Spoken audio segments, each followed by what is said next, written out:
முஸ்லீம் என்பதற்காகவே நிறைய மாத கர்ப்பிணிக்கு நான் ட்ரீட்மெண்ட் எடுக்க மாட்டேன்னு சொல்லிட்டு ஒரு டாக்டர் சொல்லியிருக்காங்க. எப்படி நம்ம நாட்டில் மத பிரச்சாரம் செய்யப்படுகிறது அப்படிங்கிறது பாருங்கள். முஸ்லீம்களுக்கு மகப்பேறு பார்ப்பது இல்லையாம். நிறைய மாத கர்ப்பிணியான சாமா பரவீன் என்ற இஸ்லாமிய பெண் உத்தரப்பிரதேச மாநிலம் ஜான்பூர் மாவட்டத்தில் உள்ள பெண்கள் அரசு மருத்துவமனைக்கு போய் தனக்கு சிகிச்சை அளிக்க வேண்டும் என்று அங்கு பணிபுரியும் பெண் மருத்துவரிடம் கேட்டபோது அந்த பெண் மருத்துவர், நீ முஸ்லீம், நான் முஸ்லீம்களுக்கு மகப்பேறு பார்ப்பதில்லை என்று கூறி இரவு 9:30 மணிக்கு திருப்பி அனுப்பிவிட்டார்.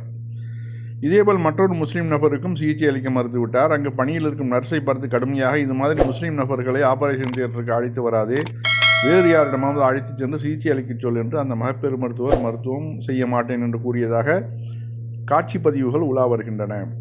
இந்து நாளேட்டின் செய்தியாளர் அந்த மருத்துவரை சந்தித்து இது உண்மைதானா என்று கேட்க சென்று முயற்சித்த போது அந்த மருத்துவர் கிடைக்கவில்லை. இப்படி ஒரு செய்தி 6/10/2025 ஹிந்து ஆங்கில நாளேட்டில் 10ஆம் பக்கத்தில் வெளிவந்துள்ளது. இந்த யோகி, மோடி, அமித்ஷா இது மாதிரியான வெறுப்பு பிரச்சாரங்கள் பண்ணதுனால வரக்கூடிய விளைவுகள் தான் இதெல்லாம். ஒரு மருத்துவர் ஜாதி மதம் பார்க்காம ட்ரீட்மெண்ட் எடுக்கணுமா இல்லையா? இப்போ இந்த மருத்துவருடைய மருத்துவ சான்றிதழையே பறிக்கிறதுக்கும் வாய்ப்பு இருக்குதா இல்லையா? ஆனால் இதெல்லாம் நடக்குமா? நடக்காது. அடுத்தாப்பில் மத்திய பிரதேசத்தின் இந்தூரில் உள்ள சிட்லா மாதா பஜாரில் முஸ்லீம் சமூகத்தினர் அக்டோபர் 25ஆம் தேதிக்குள் சந்தையை விட்டு வெளியேற வேண்டும் என்று வலதுசாரி அமைப்பான இந்து ரக்ஷாவின் தலைவரும் இந்து பாஜக பிரிவு துணைத் தலைவருமான அஹ்லவியா கவுர் இறுதி எச்சரிக்கை விடுத்துள்ளாராம். மத்திய பிரதேசம் பாஜக ஆளும் மாநிலம். இந்தியா என்பது மதசார்பற்ற நாடு என்பதையும் ஜனநாயக குடியரசு என்பதையும் மறந்து இந்துத்துவ சக்தியில் கொட்டமடிக்கும் கொடிய நிலை பாஜக ஆளும் மாநிலம் விரைவி கிடைக்கிறது. நாம் 21ஆம் நூற்றாண்டில் வாழ்கிறோமா? வெறுப்பு அரசியல் இப்படி சிறிதும் கூச்சநாச்சமின்றி நடத்துவதான இந்துத்துவா?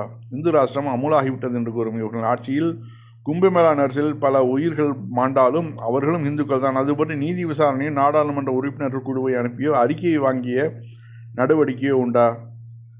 இவர்கள் எல்லாம் செய்கிறது எல்லாமே இந்துக்களுக்கும் எகென்ஸ்டாக தான் பண்ணிகிட்டு இருக்கிறாங்க. முன்னாடி முஸ்லீம் வீடுகள்லாம் புல்டோசர் விட்டு அடித்தாங்க. இப்போ இந்துக்களுடைய வீடுகளில் புல்டோசர் விட்டு வந்துருச்சு. ஏற்கனவே நீ வாயை பற்றிட்டு இருந்த முஸ்லீம்கள் தான் நடக்குது, நமக்கு ஒன்றும் இல்லையன்ட்டு இப்போ இந்துக்களுடைய வீடுகளுக்கு வந்த பிறகு அழுகுறாங்க.